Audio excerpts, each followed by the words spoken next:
جزء من رفضك في السي في بتاعك هو ان انت جايب الرفض لنفسك. انت جونيور النهارده، شفت تايتل بروجكت مانجر، ايه اللي بيحصل على لينكدين؟ ايزي ابلاي، تيك تيك تيك تيك تيك تيك، عمال يتكتك كده، ايزي ابلاي ايزي ابلاي، فعمال يقدم على كل حاجه. طب هم طالبين مثلا في وظيفه معينه واحد خبره 15 سنه، هو هيشوف السي في بتاعك هيتخنق منك. يا ابني انت ما بتقراش الجوب ديسكربشن، احنا كاتبين عايزين حد خبره من 10 15 سنه، انت مم. مقدم ليه؟ فانت اصلا انت ضيعت وقت الريكروتر او ضيعت وقت الاتش ار في ان هو دلوقتي بيسكان السي في بتاعك. انا والله اعلم دي حساب عند ربنا عامل ازاي، دي مش قصتي دلوقتي. بس انت جزء من البحث عن وظيفه انك تلاقي حاجه مناسبه ليك. مم. طب انت دلوقتي مش لاقي مناسب ليك، ضيع وقت الناس. فاهم الفكره؟ فدي نقطه، ان هو احيانا بيجيب الرفض لنفسه، ان هو بيقدم على وظائف مش مناسبه ليه. لا، انت شوف الحاجه المناسبه ليك، اشتغل عليها، قدم عليها. مين اللي منزل الوظيفه؟ روح دور عليه، دور عليه على لينكدين، خش ابعت له. على فكره انا ده حصل معايا. انا مره قبل كده شركه قدمت عليها، اتصلوا عليا في وقت غير مناسب. مم. كنت بخلص معامله حكوميه كده، فانا واقف في اه طابور، لا انا شايف اوله ولا انا شايف اخره. انا واقف في النص كده وزحمه وصوت عالي وبتاع، وجات لي مكالمه ورقم غريب.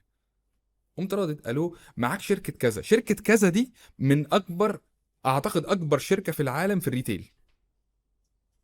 احنا بنكلمك بخصوص فاهم يا بوزيشن كذا كذا كذا عندنا في تيم البي ام او. يا نهار ابيض.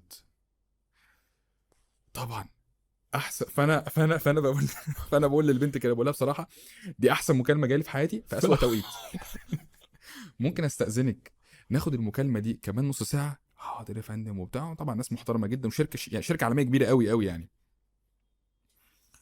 عدى يوم 2 3 4 اسبوع ما حدش كلمني. مم. انت متخيل الاسبوع ده عامل ازاي؟ انا شركه كذا تكلمني وانا اقول لهم معلش اصل انا مشغول. دخلت عملت ايه بقى؟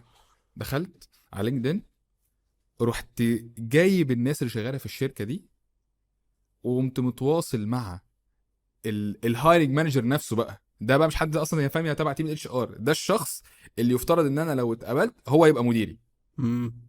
كنت متواصل معاه، قلت له حصل كذا كذا كذا كذا، وانا طبعا يعني سوبر اكسايتد ان انا اجوين معاك والتيم وكده، وانا جات لي مكالمه وللاسف ما حدش رد عليا. الهندي قبل الهندي، حاضر انا هخش اتابع الموضوع. وطبعا لسه عشان الموضوع يعني كان من قريب يعني، فانا هتابع وان شاء الله يعني هرد عليك امتى هيكلموك تاني. فالمقصود انك ما تمشيش باتجاه عرضي كده، تقعد تقدم على كل الوظائف، اي حاجه قدامك تك تك تك تك تك تك خالص. انت احصرهم وامشي في اتجاه واحد، يعني امشي في اتجاه واحد وواضح قدامك عشان تجيب الوظيفه دي الاخيره. قدم عليها، دور على الناس اللي في الشركه، كلمهم، تواصل معاهم لحد فاهم يعني ما تجيب وظيفه. فهتحط مجهودك في الاتجاه ده هتوصل، هتحط مجهودك في الاتجاه ده هتحبط. ده صحيح. خليني اقول برضو، انا كعماد ساعات بقول ايه، بقول ان انت وانت بتقدم على شغل زي ما انت قلت كده، انا شغلتي ان انا بدور على شغل. صح، ده ف جزء من الشغل فعلا. فيا اما ان انا اصلا فاضي مفيش عندي شغل، فبالتالي انا 8 ساعات المفروض ان انا بقدم فيهم على شغل، او ان انا كده كده شغال بس عايز اروح شغل تاني، فانا في عندي بارت تايم ساعتين يوميا بقدم صح، فيهم على شغل.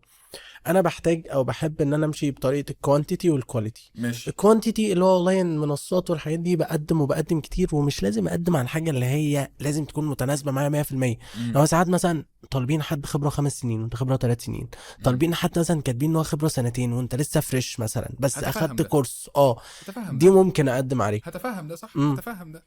وفي بقى حته الكواليتي، ان انا ممكن بقدم على 10 شغلانات في ساعه، امم وشغلانه واحده بقدم عليها في ساعه. صح. بظبط السي في يكون كاستمايزد على الشغلانه دي، مكتوب فيها اللي هم عايزينه. ايوه. بظبط كفر ليتر، بدور على الشركه واعمل لها فولو، بدور على الهايرنج مانجر وابعت له رسائل صح. وابعت له واقول له ان انا مهتم. ساعات كمان انا كنت بعمل ايه، ان انا عايز اشتغل في شركه اكس، هي امم مش عارضه وظيفه اصلا، ايوه. بدخل للهايرنج مانجر او ادخل للمدير واقول له والله انا كذا كذا. وفي بعض الاوقات كانت بتجيب انترفيو، وفي بعض الاوقات الناس اللي اعرفهم امم يعني اشتغلوا بالطريقه دي بالفعل. صح. فهنا كان احسان في طريقه التقديم زي ما انت صح. قلت.